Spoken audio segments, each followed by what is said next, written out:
So hi, one of the Good Noise Podcasts. I'm Shane, I'm Glory. and we're here with, Indey from Windwaker. and we're asking some questions today about their upcoming album, Love Language. So congrats on that, by the way. How do you feel about the response to the announcement so far? Yeah, it's been really good. The overall response has been pretty hype. Everyone seems to be pretty keen. All the singles we've dropped have been quite diverse from the album, so I don't think everyone actually knows what to expect from the album yet. We've got a lot of people being like, "Oh, you guys aren't doing heavy stuff anymore," and then like they're not ready. There was Yeah. listened to the album Already. again today, and I was like, "There's some crazy heavy shit on here," and I was like blown Yeah. away because there's like pop songs, and then there was like just brutal breakdowns, and I'm like, "What in the fuck is going on?" But the album was great. Whiplash. Yeah. Good whiplash. Yes. Good whiplash. Yeah. Yeah, it's pretty chaotic.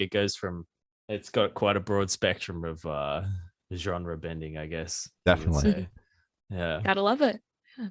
Yeah. So, is there any meaning behind the album title or cover art? Yeah. So the album's called Love Language, and that kind of came about once the whole album was finished. Our singer Will kind of pitched the name to us, and we all just kind of heard it and we're like, that represents the album perfectly, because while we were writing it, the whole writing process took a while because of COVID. We ended up taking a long time to write the album, and I think all of us had a lot of different influences when we were writing that came from certain things that were happening in each of our lives to do with love, whether it was like relationships or friendships or family. Like all of us were going through things that obviously influenced our art, and that just bled straight into the album, and I think is a big reason why the album is so diverse sonically. Mhm.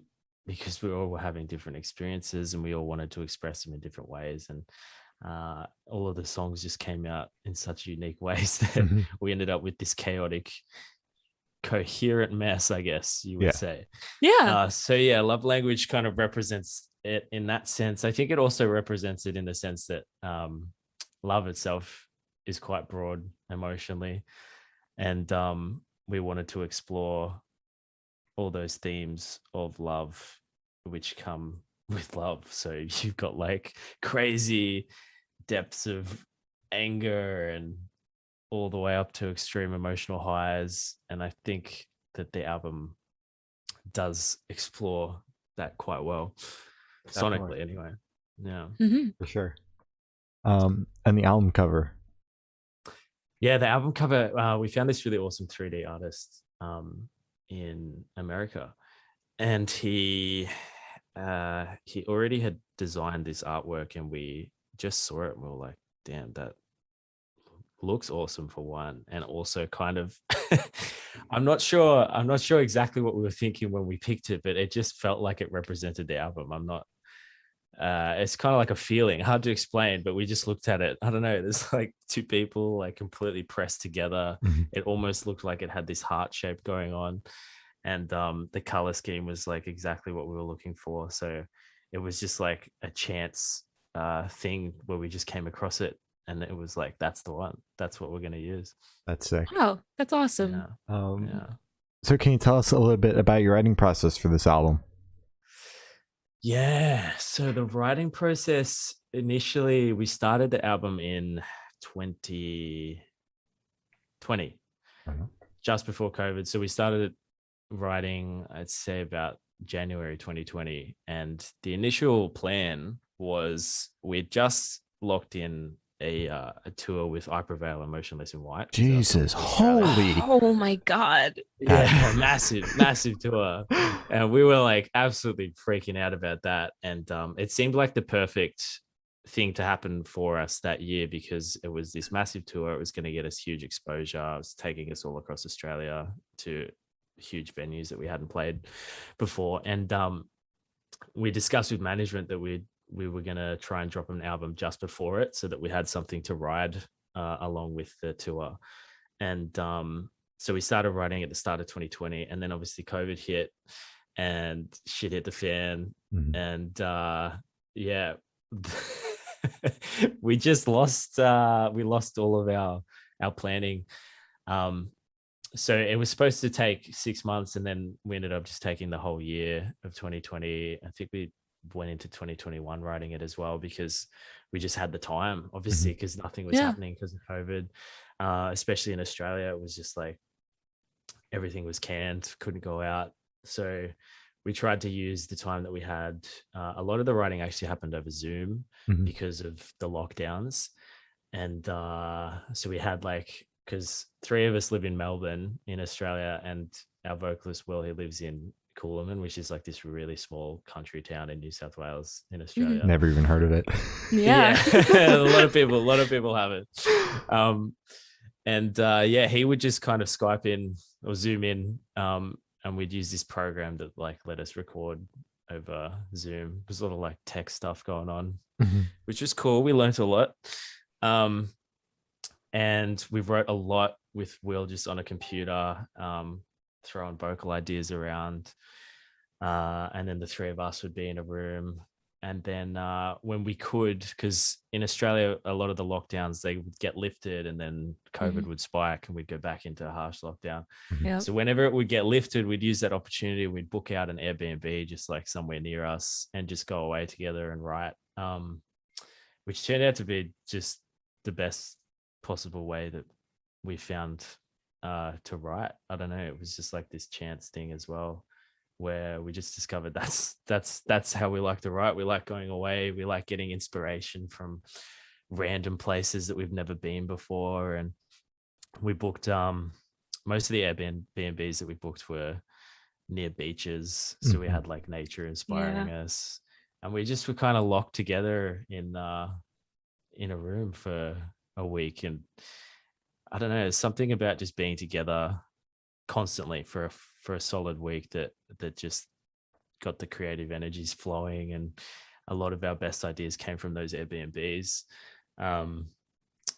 So the writing process was very unconventional from what we normally would do, but it turned out to be great. And I keep saying there was like this silver lining with COVID where it sucked, but we also wouldn't have the album that we have without it. Yeah, I think the album would have been way different if you guys rushed it and wrote it in 6 months, you know. So much different. Who knows what would have happened? Honestly, I was talking to someone else about this the other day, and like, we're like, man, if COVID didn't happen, we might not even have signed with Fearless. Like, so many things happened during COVID that not necessarily were because of COVID, but I don't know, that extra time that we had allowed us to do a lot more with what we had. So I don't know, it was kind of lucky, even though it was a difficult experience for everyone. Blessing in disguise, kind of. Yeah, exactly. For sure. Yeah. So I want you to tell us your favorite lyric off this album and the meaning behind it. Favorite lyric? Damn. Okay. My favorite lyric, I would say lyrically, my favorite song in general is Glow. The chorus to Glow would probably be my favorite lyrics. So you came to see me glow, so watch me from below. I don't know, there's something about that song that kind of felt quite empowering while we were writing it, because it has a lot to do with like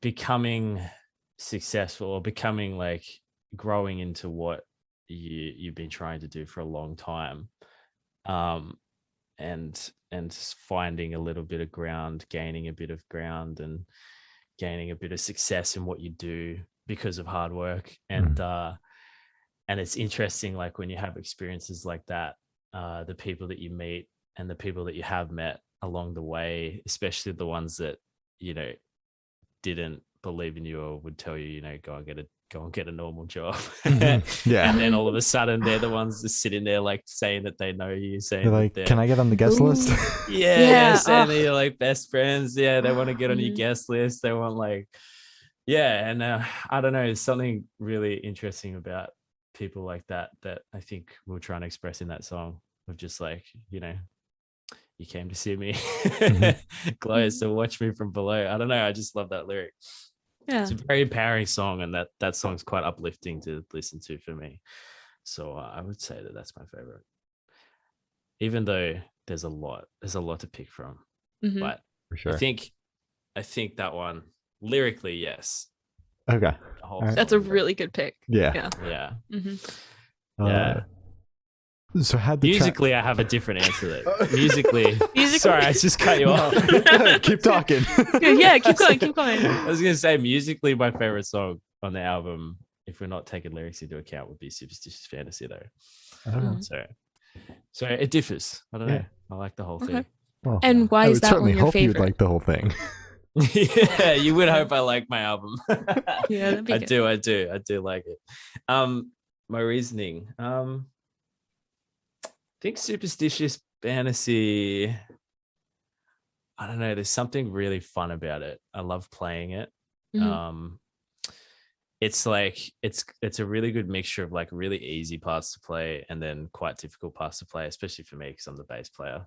And I got to throw in a bunch of like slap bass in the verses hell and yeah. stuff.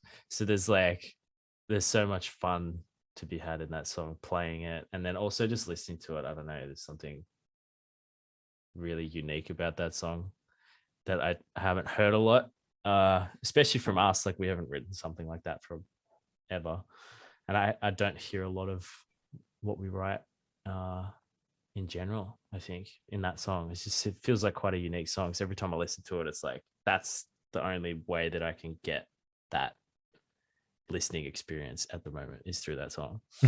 Yeah. Hell yeah. God, that's awesome. Yeah.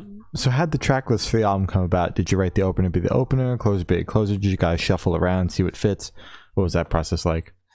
We did shuffle. We shuffled around a lot, actually. I think we had 3 different track listings before we finalized that last one. But I think we had always wanted to open the album on Beautiful. So that was kind of set in stone. I think because Beautiful was like, that song feels like a really good representation of what you get in the album. It's quite like that song goes through quite a broad spectrum of music, of genre bending, I think just in the single song.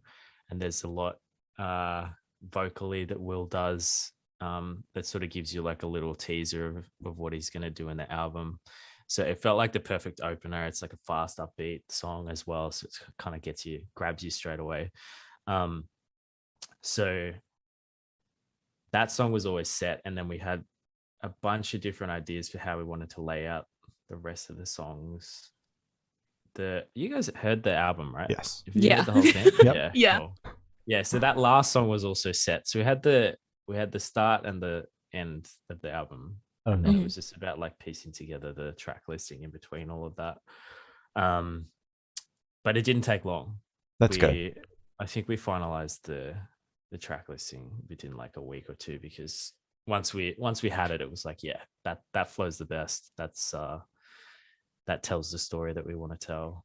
And I think it kind of gave, we didn't want, especially like nowadays, people have really short attention spans.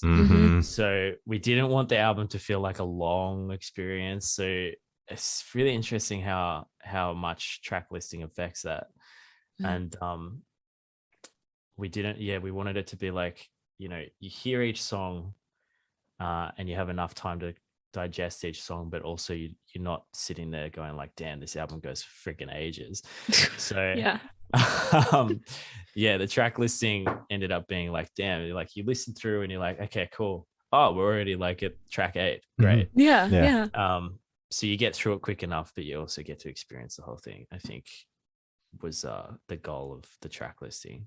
And I think I don't know, what do you guys think? You got through it? Got through the full thing, and definitely like I've listened to it twice because we were supposed to chat last week, and shit happened, whatnot. So I've listened to it both times, and the first time it was kind of like I had the track list up, and it felt like the album didn't like drag on, but like I heard each song, and like it was its full time. Today it was like boom, like that. It felt like it was 5 minutes. Yeah. Awesome. That's good. Yeah, that's so good. Yeah. So would you be able to tell us where your headspace is at while you're creating this record? Yeah, me personally, or all of us, or both. Both. Yeah, both. Okay. My headspace was quite calm and creative. I think the whole time I always felt quite inspired and quite. It was a very joyful writing experience for me. I always felt really good about our ideas, and it's always good just to be writing music with people that you love being around. So for me, it was a really enjoyable writing experience. And obviously, like, you're never like you're not happy 24/7, but I think I did bring in a lot of influences from my own life into the writing room. But during the time of writing, I think all of us were going through a lot of shit because of COVID. So it'd be interesting to ask everyone this. Actually, I might do that. It's interesting to think about, because there might be reasoning behind a lot of the darker parts of the album to do with COVID, because there were moments where all of us we would just sit in a room and just be like, damn, like this is difficult. Like, it's sometimes it gets really hard to just sit down and try and do your job, and try and be creative when you're in a situation of like lockdown where you just can't do anything, because it's very uninspiring as well just to be stuck in a room. Especially the moments where we couldn't be together and we were just stuck in our own houses by ourselves. So there were moments where we'd all be talking about how difficult the times were, but I think overall we were in pretty good headspaces. And the album, we didn't want the album to be a dark album. We didn't want it to be like a depressing album, or I think as a band, we've always been like, we want people to have a good time, and we want to have a good time. So I think we did make a conscious choice when we started writing the album to make it fun. Okay. That's good. And a fun listening experience. So I think overall our mindsets were in that space. We were like, we're going to have a good time. So obviously, like, it was during COVID, so there were going to be points where the headspace was shit, but how did you like manage to keep your spirits like so high throughout the entire time, since like, especially like in Australia, shit was open close. If that was happening here, I probably would have went insane. So I think there was a level of insanity to it, because of that. Like, 1 minute you've got total freedom and the next minute you're stuck in your house and you can only go out for like 4 different reasons. So I think just being together was the key, being there for each other. We're all really close as mates as well, as being in a band. So, whenever something was wrong, we'd always be there to talk to each other. We'd always be there to lift each other up. When someone's down, someone else was always up. So we had that balance there. And I think the Airbnbs was like the key as well, just going away together and just being away near a beach. Like, we'd have breaks and just run down to the beach and go for a swim. And I think being around nature and having nature there to kind of ground you and bring you back to earth was another factor in that. That's especially good. I don't know, there's something about, I don't know about you guys, but whenever I go to the beach and have a swim in the ocean, I just feel so good. There's something about just going to the beach and just having a swim that just makes you feel so good. So whenever we'd have breaks and we'd do that, we'd come back into writing, I think we'd have some really good sessions after that as well. Yeah. That's good. I'm so happy to hear that you guys were still able to make it like a really good experience. That's good. Yeah. I mean, you gotta, at the end of the day, as much as we were in lockdown, we also live in a beautiful country and we have a lot of great things in our lives that a lot of other people don't. So it's always good to, have a little reality check and be like, we're stuck in lockdown, but it's going to end. And we're going to have our lives back. And we do have great things we do have things to be grateful for. So there was never like everything sucks. we're not doing this kind of moment. Mm. Just always moments to be grateful for, even when you're stuck in your house and you can't do anything. For sure. Yeah. It's a very first world kind of thing to be complaining about, because, you know, not once was it like, this is going to be forever. It's just like, we got to do this for now, and then we'll be good. Yeah. Definitely. That exactly. So how do you recommend your fans to listen to this album for the first time? Should they do it in the car with friends, in the dark with headphones on? Is it a workout album, party album? What do you personally recommend? You gotta have your own experience. I think however you listen to albums, as long as you listen to it the whole way through, because you gotta have that full experience. There's a full, I know it's difficult nowadays with albums. I know myself. I get like a new album that I want to listen to, and I get like halfway through, and then I've got something to do, and then I turn it off. You know, I would say to people, if you can muster up the energy to get through the whole album, I think you'll get the full experience, and that's what we're really trying to get people to have, is that full experience that we kind of designed with the track listing. And I think like once you start the album, you're going to be pretty hooked. There's so much going on that it's difficult to find a spot to actually break away from it.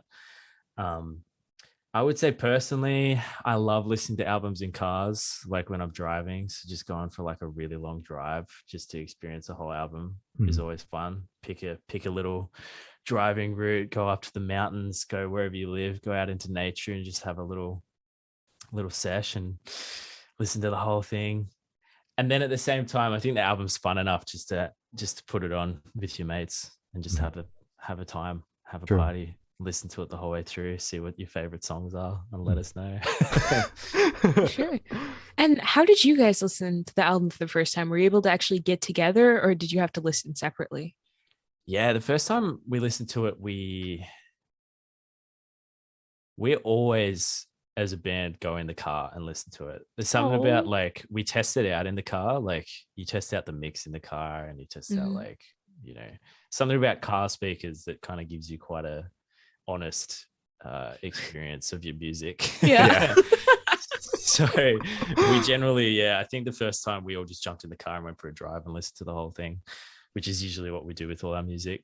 And then the second time we listened to it the whole way through, we had our managers come over to our house, and we just played it through some really good speakers and just watched their faces melt. Yeah. I love that. So this one should be super, super quick. Off the top of your head, I want you to describe this album for new listeners in 3 words. No more, no less. Oh my God. Yep. That's not quick. That's hard. Come on. Off the top of your head. Okay. Off the top of my head.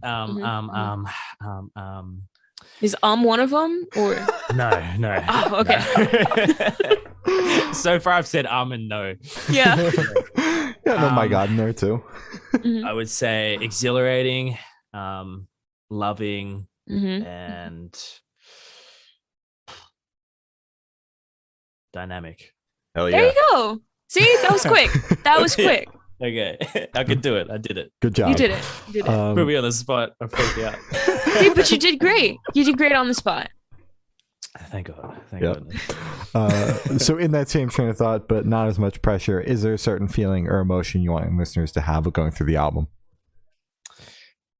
I think our goal is for listeners to really, I mean, it's difficult because I feel like there's a duality in listening to the album. You can either listen to it at face value and just have that fun experience of like, damn, this is cool. There's a bunch of cool shit going on. We're going from crazy chaoticness to super high melodic stuff. And you can have that sort of face value, like really fun experience with the album.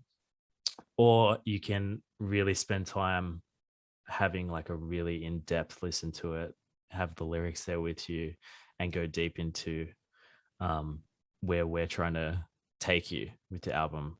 And I think that deep experience, where I think for listeners that want to do that experience, it's more about having a little confrontation with yourself and seeing what you can feel emotionally when you listen to it, see what you get out of it. I don't think there's any one specific thing that we're trying to make listeners feel other than a little bit of self-reflection and a little bit of confrontation with reality, I guess, and what it means for you in your own lives to experience love in all of its different forms. Definitely. Dang. All right. Got deep there. That's what I mean. There's like a super deep part to it, or there's like the face value part, which either way, you're going to have a good time. Don't even know how to respond to that, man. Yeah. God, all right. Yeah. So what is your favorite memory that you made while creating this album? I know you mentioned you guys just overall had a great time, but if you could just pick one, that'd be good. I think we write a lot at nighttime. Like we get a lot of ideas out at night. We're like, you know, we work well at night. I get that. None of us are morning people. Yeah, I feel that. Felt that. Yeah. So like when we're at Airbnbs, like we'd be up until like 3 a.m. writing songs. And I think there was one specific Airbnb where I think in the same night we'd busted out the ideas for Glow and for Superstitious Fantasy. And those two songs, and Nighthawk. So those three songs all came together within like the same night. Wow. And I think we kind of like, we got those three ideas out. We're like, damn, these are so great. Like we were so excited about them. And then we just got like really drunk and had a little bit of a celebration because it was just like it was like the last night of the Airbnb at that point. And I think that was the first Airbnb that we'd gone to. So it was like this ultra successful writing process that we didn't think we'd get to. And we just had like a solid party after that. Just the four of us. You know, those really fun parties where it's just like really small amounts of people, like just four people, and you're just having a party as if there's like 20. Exactly. Yeah. It was a moment like that. So it was probably one of the most memorable times. That's great. So picture this: you're on tour, you're at a gas station for a rest stop. What is your snack of choice? Oh, Australian or American? I mean, both. Sure. I mean, it might depend. Yeah, snack of choice we call them servos here. Okay. Snack of choice is interesting. A servo. I always go for like either an ice cream or a like a protein bar. I really like chocolate protein bars. Okay, that's fair. It's just random, but if it's I don't know, in America, I don't really know what you get. What can you get at servos in America? Poison.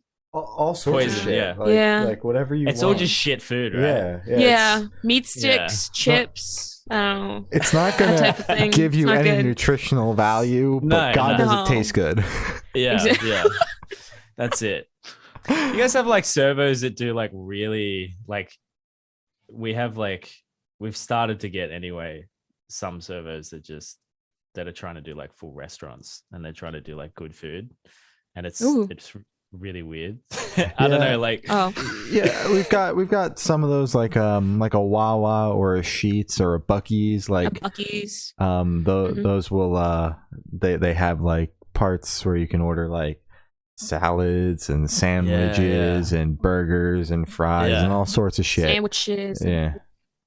And it's like really off-putting because you're like, but I'm at a gas station. Yeah, and like while you're waiting for the food, you're like standing next to the Twinkies and you're like, this is fucking weird.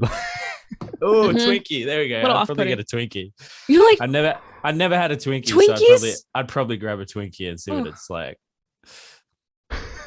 Is that a bad choice? You might want to get a backup snack just in case you don't like it. I'm personally not a fan, but you might like it. So that's cool. I don't even know what they are. What are they, like little cake sticks or something? Never had them.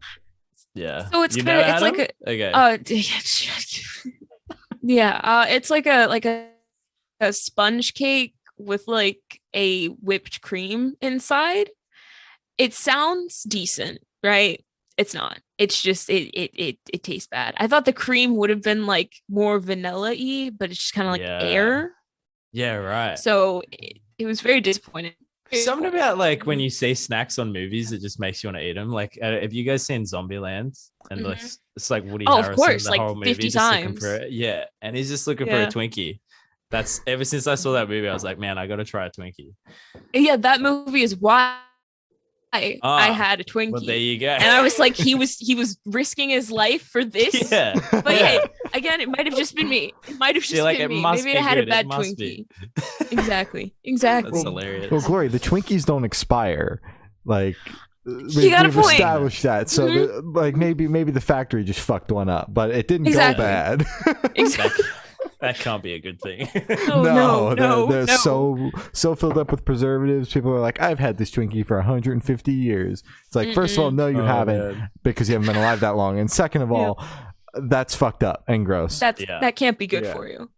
But I mean, hey, I'd love for you to try one and let me know what you think. Yeah. And after all that, we'll come back on this podcast just to talk about the Twinkie experience. Yes, give it a full rating review. I'll write a full essay on it. I'd love to hear it. Yeah, for sure. I love it. So, on the topic of food, if the band was a dish, what dish would the band be? Oh, geez. We'd be like one of those like buffet all you can eat kind of plates, you know, where you just load up your plate with fucking the most random shit, but it kind of looks like a meal. Yeah. Because we all bring different things to the table. So I wouldn't say we're a cohesive meal. We're like a little bit of this, a little bit of that, put it all on one plate, and it still looks appetizing.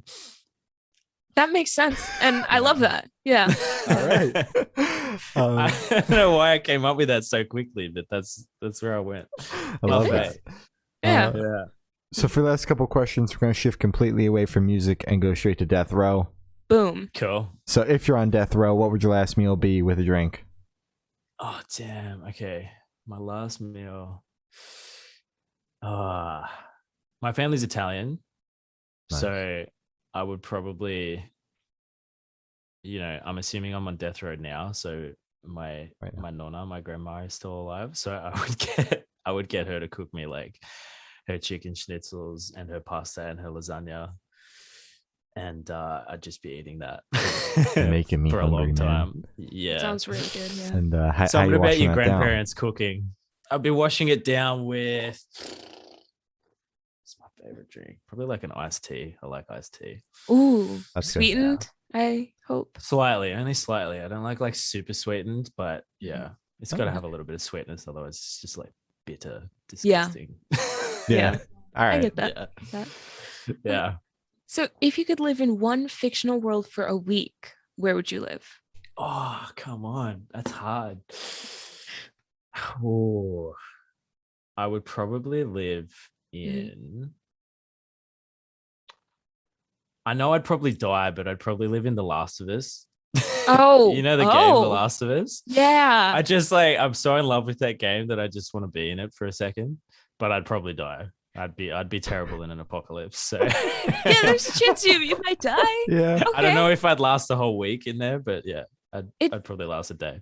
It'd be fun to see if you do last a whole week. That'd be cool. I have this weird obsession with apocalyptic like things at the moment. Like I'm rewatching The Walking Dead and I'm playing like a lot of zombie games, and I don't know, I keep thinking about what life would be like in an apocalypse. Yeah. So, it's probably a really bad idea if that was actually my answer, but yeah, that's my answer. What can you do? Okay. Yeah, that's fair. All right. So I've done of asking the last question, and every single person that we've spoken to have said that it is the most important question. Ooh. What's your favorite color?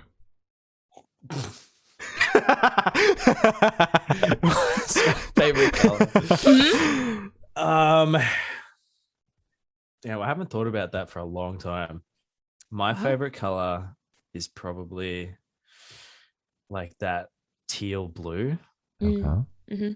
Something about it, whenever I see that color, I just get really relaxed and calm. It's a good color. It's a very good color. Good pick. Good pick. Thank you.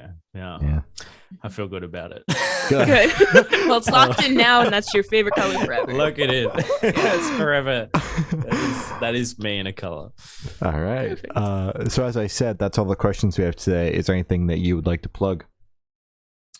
Oh, you're going to plug my album, right? Of course. The album comes out. It's called Love Language. It comes out May the 6th. And please listen to it and let us know what you think. I'm just so excited for it to come out. I'm so excited to like see what people actually think of it.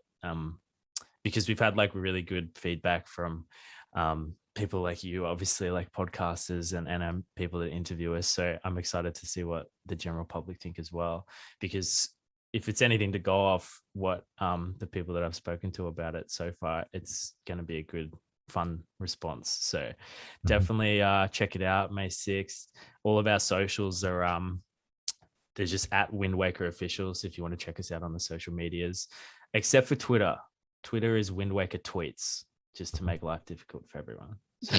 Gotta love Twitter, man. Perfect. Yeah. Well, thank you for now. That's been Indey from Windwaker, and we have been the Good Noise Podcast.